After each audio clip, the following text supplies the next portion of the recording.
Assalamualaikum, the Shah family, and welcome back to another vlog. I hope कि तुम सब चंगे होगे। मैं भी बिल्कुल ठीक हूँ इस टाइम। मैं वीडियो का काफ़ी टाइम पहले की बनाई है और रिकॉर्डिंग अभी कर रही हूँ। सोचा मैं आपको ये बता दूँ, आज है रस्म बारात। आज हम लेके आएंगे अपनी घर की भाभी, इंशाल्लाह। सो एज़ आपको पता है कि जैसे शादी वाले घर में होता है, सुबह सुबह उठो, पार्लर में चले जाओ, और आप यकीन करें बारात तक मेरी बस हो चुकी थी। हमारे रिसेप्शन ईद के तीसरे दिन से शुरू हो चुके थे। सो ऑलमोस्ट 10-12 दिन हो रहे थे। तो हम लोग घर में डेली कुछ ना कुछ ऐसे दम धमाका चल रहे थे। थक चुकी थी। और शादी की शॉपिंग तो आपको पता ही है, एंड टाइम तक किसी की पिन रहेगी, किसी की सेफ्टी पिन रहेगी, आपको बाज़ार जाना ही पड़ता है। तो मैं बच्चों को लेके आ गई हूँ बाज़ार, पार्लर। तो जब आई हूँ तो मुझे पता चला कि मेरे पास गोल्डन कलर की जूती नहीं है जनाब। सो मैं फिर गई, गोल्डन कलर की जूती लेकर आई। बच्चों को सैलून में बैठाया हुआ था, बच्चों की हेयर स्टाइलिंग थी, और इन्होंने बच्चों की हेयर स्टाइलिंग दोनों दिन बहुत अच्छी की थी। ये स्पेल पार्लर था, लेकिन इनकी बेस ने ब्लंडर कर दिया था। इनकी बेस मेहंदी को भी फट गई थी, बारात को भी फट गई थी। ये इनका वैसे मेकअप बुरा होता नहीं है, लेकिन बेस ने बहुत ब्लंडर किया था। सो ईशा बाजी तैयार होकर यहाँ पे बैठ चुकी थी। इन्होंने हेयर स्टाइल स्ट्रेट करवाए थे और दूसरा रोलिंग करवाई थी आगे। सैलून से तैयार होने के बाद, सैलून से हम लोग काफ़ी टाइम हम लग गया था सैलून में, आपको पता है तैयार होते होते लग जाता है। तो तैयार होते हैं, पीछे से घर वालों की कॉल आ रही थी कि इस टाइम हमें निकलना है, 5 बजे की सेरेमनी है, तुम्हारे 5 बजे से ऊपर टाइम हो गया। सो एक अलग ही फीलिंग थी, एक अलग ही खुशी थी, नर्वस भी थे, और अब्बू की याद भी बहुत आ रही थी क्योंकि अब्बू नहीं थे।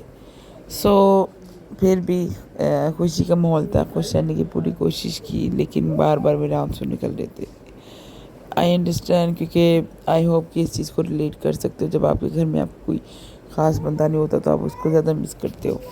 सो खैर, हमने फिर भी मैंने हर चीज़ को मद्देनज़र रखते हुए घर आई। आते ही मैंने फिर चीज़ें अपनी इधर उधर काम वाली बाजू को रखी। घर में 2 काम वाली बाजी थी, माशाल्लाह बहुत ही अच्छी हेल्पर थी। और मैंने आते ही भी अली को खाली शेरवानी पहनाई, क्योंकि उन्होंने शलवार कमीज़ बना चुके हुए थे ना लाल के।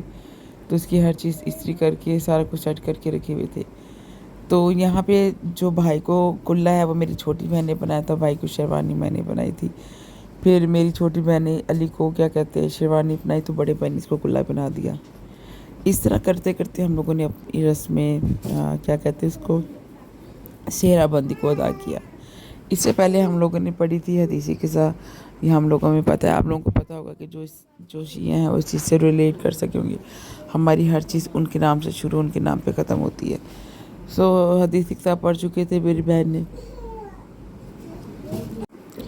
और मेरी जो फादर टाइप की जो फादर साइड की जो फैमिली थी, वो बहुत ही माशाल्लाह वो पूरी थी।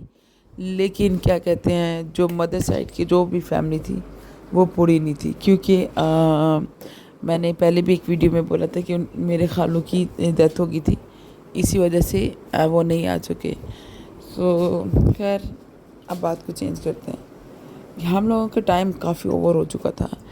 आपको पता है, आप ज़रा बताएं कि शादी वाले घरों में आप लोगों का कभी ऐसा एक्सपीरियंस है कि शादी के टाइम 5 बजे है और आप 6-6:30 हॉल में पहुंच रहे हो? हमारे साथ ये ब्लंडर हुआ था शादी वाले दिन, और बारात काफ़ी दूर जानी थी। और मैं जो स्पेशली क्या कहते हैं, गाड़ी में बैठने की बजाय, क्योंकि लोगों को होता है कि उनको प्रोटोकॉल मिले ये वो, पर मुझे वैसा कुछ भी प्रोटोकॉल नहीं चाहिए। तो मैंने अपनी सारी कज़नों के साथ बोला कि हम सब के सब बस में बैठेंगे, क्योंकि हम फ़न करेंगे। ऐसे सेम माइयों की तरह हम लोगों ने भी बारात में सेम फ़न करते हुए गए थे। और ये मेरा भाई माशाल्लाह जा रहा है दूल्हा बनते हुए। इस दिन का ख्वाब सारी बहनों को, सारे भाइयों को, सब माँ बाप को होता है, जो आज पूरा होता जा रहा है माशाल्लाह। सो इस गाड़ी में, ये 7 सीटर गाड़ी थी। सिर्फ 2 बच्चे गए थे बाकी बैठ के, बाकी सब कहते हैं हमने बस में जाना है, क्योंकि बस में ज़्यादा फ़न होता है। Yes, it's right. ये मेरी चाची हैं जो कि स्टाइल मारते हुए, और ये ख़ानदान की सबसे खूबसूरत चाची हैं मानी जाती हैं और माशाल्लाह एक्टिव भी है। तो बस हर चीज़ को देखते हुए मैं बस में भी काफ़ी रोई थी और हॉल में भी जाके, क्योंकि अब्बू की बहुत ज़्यादा याद आ रही थी। और हमारे साथ काफ़ी गाड़ियाँ में गई थी, बस एक थी लेकिन गाड़ी हमारी बहुत थी क्योंकि रिलेटिव वगैरह साथ थे। खैर ये तो आपको पता ही, तो ये नेचुरल है, ये गाड़ियाँ बस ये तो बातें करने वाली नहीं है, लेकिन मैंने सोचा कि मैं बात ये ज़रूर बताऊँ क्योंकि कल को जब मैं ये वीडियो देखूँ तो मैं ये चीज़ याद रहूँ, मुझे ये चीज़ें फ्रेश रहें। यहाँ पे रस्में रास्ता रुकाई चल रही थी, उन्होंने माशाल्लाह पैसे लिए 15,000 पे डील डन हुई थी और दूध पिलाई में अराउंड 20,000 हुआ था, जूता छुपाई में भी 20-25 हुआ था। सो ये निकाह हो रहा था। खैर इस निकाह पे मैं चाह रही थी कि एक चेयर पे मेरे अबू भी बैठे होते। चलो जो चला गया अल्लाह पाक उन सबको जन्नतुल फिरदौस में जगह दे, और हम क्या ही कर सकते हैं, हम जाने वाले को रोक तो नहीं सकते।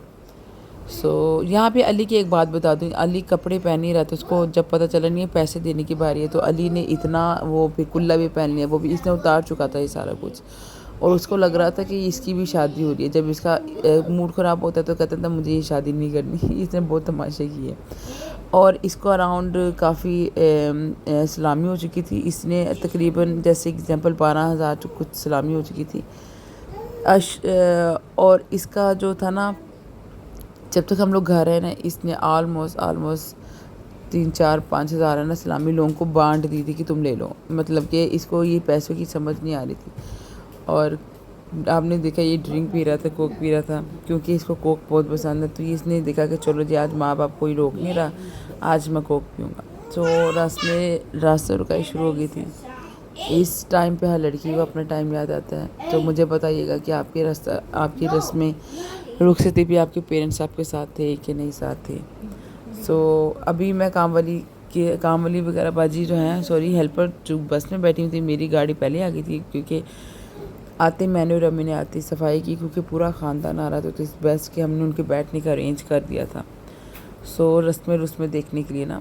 अल्हम्दुलिल्लाह ये थी आज बारात का ब्लॉग। मुझे बताइएगा कि कैसा लगा आपको मेरा ब्लॉग, और आपकी भी यादें ताज़ा हुई कि नहीं हुई। और रूम में लड़कों ने कुछ अच्छे डेकोरेट किया नहीं था, सब फ्लावर्स ऐसे पड़े थे, हर चीज़ ऐसी थी। तो मैंने फिर आते थोड़ा रूम को डेकोरेट किया, क्लीन किया, और फ्लावर्स वगैरह आगे पीछे फेंक के उसको थोड़ा और ऑर्गेनाइज़ करके, ताकि उसको लगाया ब्राइडल वाला रूम। यहाँ पे आपको पता है ये रस्में आप लोगों के साथ होती कि नहीं होती, कि जो कबूतरबाजी होती है, सदका जिसको कहते हैं, फिर आगे खीर चटाई, ये जो नॉर्मल है माशाल्लाह। ये भी रस्में मैंने रखी हैं एज मेमोरी के तौर पे कि हम क्या कैसे कर रहे थे। और आई विश कि मैं इसकी आवाज़ें जो है ओरिजिनल वो रखूं। तो खैर कोई बात नहीं, आप अपना बहुत ज़्यादा ख्याल रखिएगा। मुझे बताइएगा मेरे ब्लॉग में से कुछ ऐसी चीज़ें जो आपको अपनी चीज़ें याद करवाई हों, कुछ ऐसी चीज़ जो आप रिलेट कर रहे हो जो मेरे ब्लॉग से हो। मुझे बताइएगा प्लीज़। आई अंडरस्टैंड मेरे ब्लॉग थोड़ी शायद बोरिंग भी हो, तो कुछ तरतीब से नहीं है। आप यकीन करें इतना मुश्किल होता नहीं डेली ब्लॉगिंग और समथिंग, बट मैं एज अ मेमोरी भी रख रही हूँ, आपको दिखा भी रही हूँ।